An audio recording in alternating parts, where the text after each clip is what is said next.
य एनं वेत्ति हन्तारं यश्चैनं मन्यते हतम् उभौ तौ न विजानीतः नायं हन्ति न हन्यते न जायते म्रियते वा कदाचित् नायं भूत्वा भविता वा न भूयः अजो नित्यः शाश्वतोऽयं पुराणः न हन्यते हन्यमाने शरीरे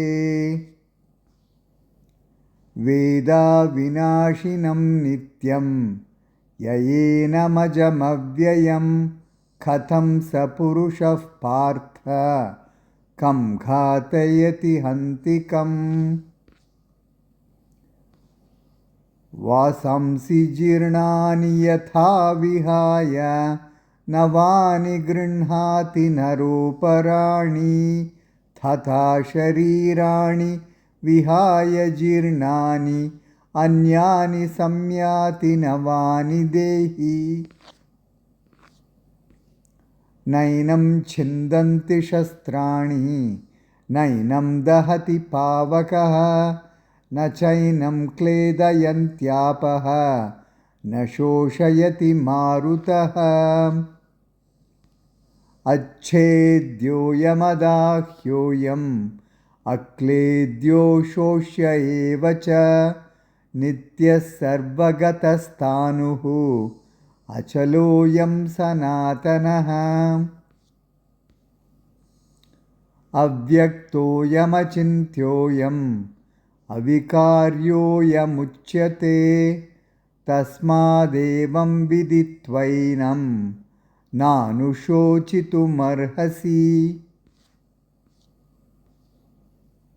अथ चैनं नित्यजातं नित्यं वा मन्यसे मृतं तथापि त्वं महाबाहो नैनं शोचितुमर्हसि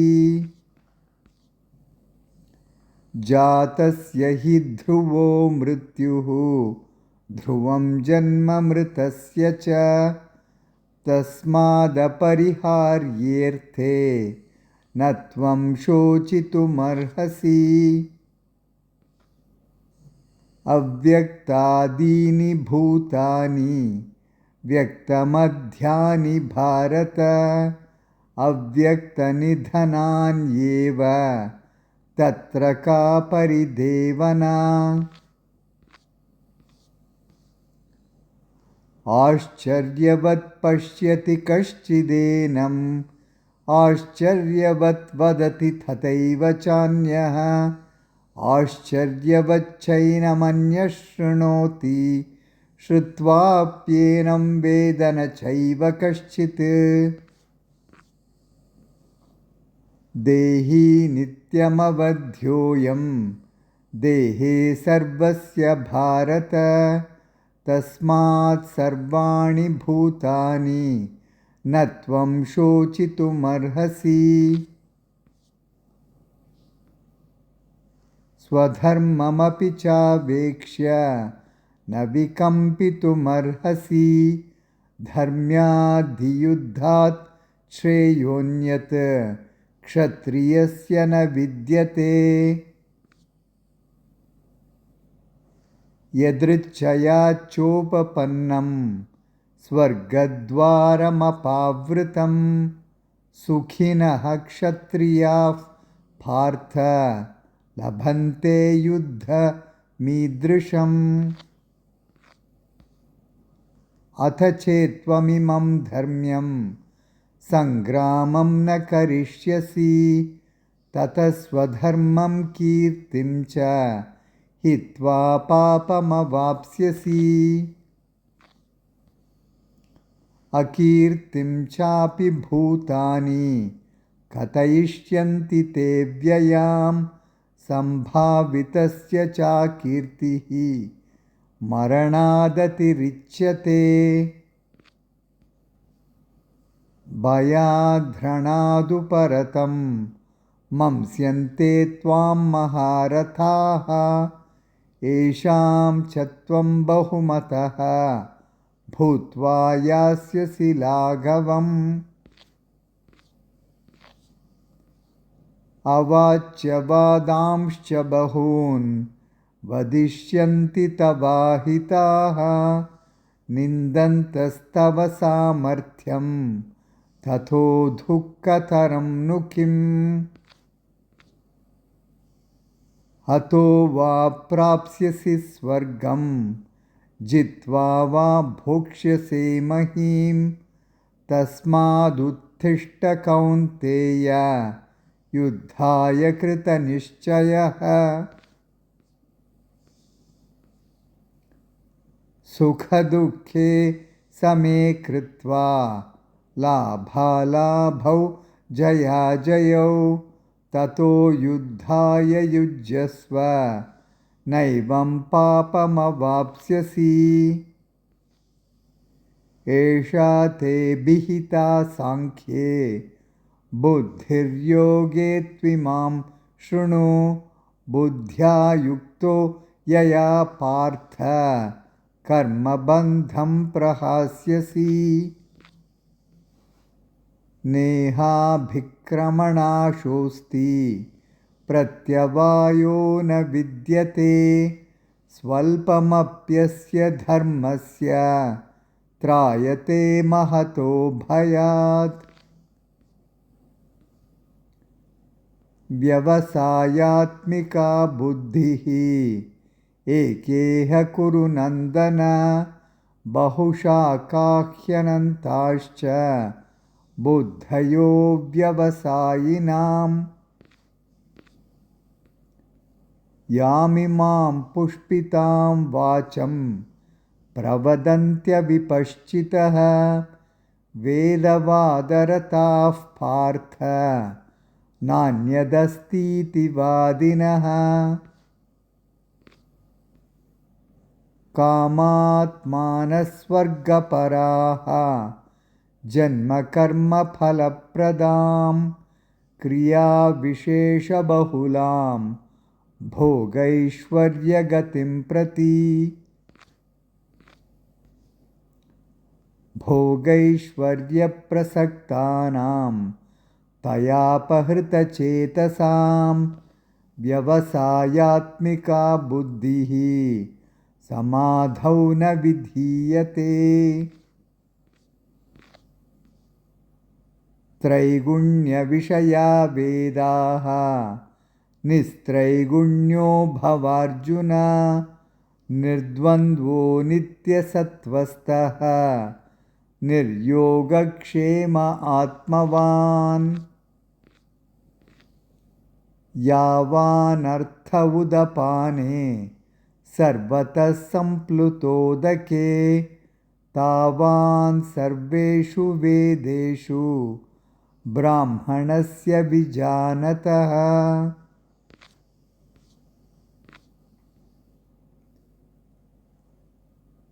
कर्मण्येवाधिकारस्ते मा फलेषु कदाचन। मा कर्मफलहेतुर्भूः मा ते सङ्गोऽस्त्वकर्मणि। योगस्थः कुरु कर्माणि सङ्गं त्यक्त्वा धनञ्जय। सिद्ध्यसिद्ध्यो समो भूत्वा समत्वं योग उच्यते। दूरेण ह्यवरं कर्म बुद्धियोगात् धनञ्जय। बुद्धौ शरणमन्विच्छ कृपणाः फलहेतवः। बुद्धियुक्तो जहातीह उभे सुकृतदुष्कृते। तस्माद्योगाय युज्यस्व योगः कर्मसु कौशलम्। कर्मजं बुद्धियुक्ता हि फलं त्यक्त्वा मनीषिणः। जन्मबन्धविनिर्मुक्ताः पदं गच्छन्त्यनामयम्। यदा ते मोहकलिलं बुद्धिर्व्यतितरिष्यति तदा गन्धासि निर्वेदं श्रोतव्यस्य श्रुतस्य च। श्रुतिविप्रतिपन्ना ते यदा स्थास्यति निश्चलाः समाधावचला बुद्धिः तदा योगमवाप्स्यसि। अर्जुन उवाच स्थितप्रज्ञस्य का भाषा समाधिस्तस्य केशव स्थितधि किं प्रभाषेत किमासीत व्रजेत किम्। श्रीभगवानुवाच प्रजहाति यदा कामान् सर्वान् पार्थमनोगतान् आत्मन्येवात्मना तुष्टः स्थितप्रज्ञस्तदोच्यते। दुःखेष्वनुद्विग्नमनाः सुखेषु विगतस्पृहः वीतरागभयक्रोधः स्थितधीर्मुनिरुच्यते। यः सर्वत्रानभिस्नेहः तत्तत्प्राप्य शुभाशुभं नाभिनन्दति न द्वेष्टि तस्य प्रज्ञा प्रतिष्ठिता। यदा संहरते चायं कूर्मोऽङ्गानीव सर्वशः इन्द्रियाणीन्द्रियार्थेभ्यः तस्य प्रज्ञा प्रतिष्ठिता। विषया विनिवर्तन्ते निराहारस्य देहिनः रसवर्जं रसोऽप्यस्य परं दृष्ट्वा निवर्तते। यततो ह्यपि कौन्तेय पुरुषस्य विपश्चितः इन्द्रियाणि प्रमाथीनि हरन्ति प्रसभं मनः। तानि सर्वाणि संयम्य युक्त आसीत मत्परः वशे हि यस्येन्द्रियाणि तस्य प्रज्ञा प्रतिष्ठिता।